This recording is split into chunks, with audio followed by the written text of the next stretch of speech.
上面二郎，皆是我的骨肉。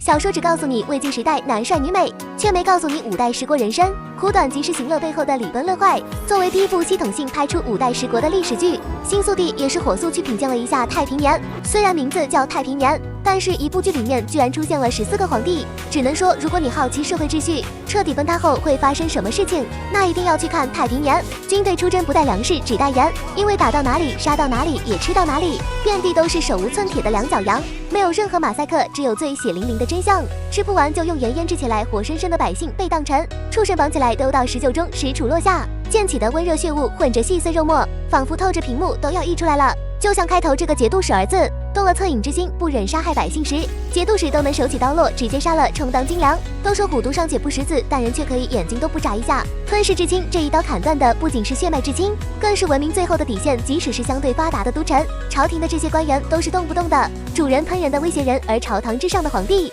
不仅没有万人之上的霸气威严，更是满目荒唐，为了权力皇位生一个比自己还小的人当爹，尊严礼仪纲常全碎一地。五代十国短短72年，放在现在可能还没人均寿命长，但是却换了5个朝代，14个皇帝，兵权成了唯一的话语权，家园被毁，亲人离散，生命如草芥，民间里百姓惶惶不可终日，而本就处在弱势的女子亦是如此。如今的世道，咱们做女子的是万没有从一而终为你守寡的道理，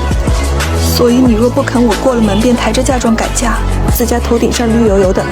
你最好活着回来。这一段对话看似霸气，却透露着一个悲哀的时代，内核女子不依附男子，根本活不下去。太平年同样没有刻意美化这段历史，而是用最直接最暴力的镜头语言揭开这段被文学美化的社会真相。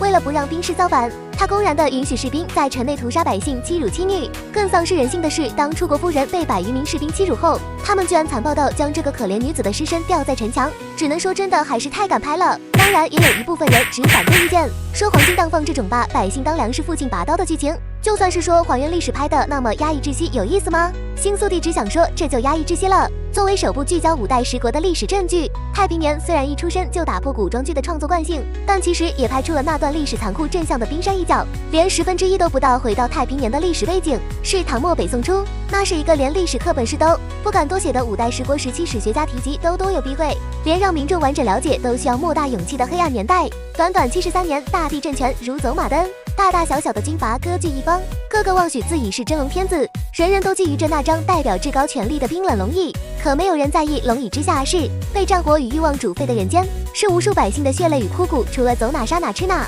为了军队的高效补给，不少军阀还专门设立了宰杀部，甚至把吃人吃出来了所谓的菜谱，按照年龄性别划分等级，手段残忍到令人发指。太平年这部剧用最直白的镜头告诉了我们一个最深刻的道理：了解黑暗从来都不是为了沉溺于过去的痛苦，而是为了更珍惜当下的国泰民安、岁月静好，更铭记那些在乱世中坚守人性的微光。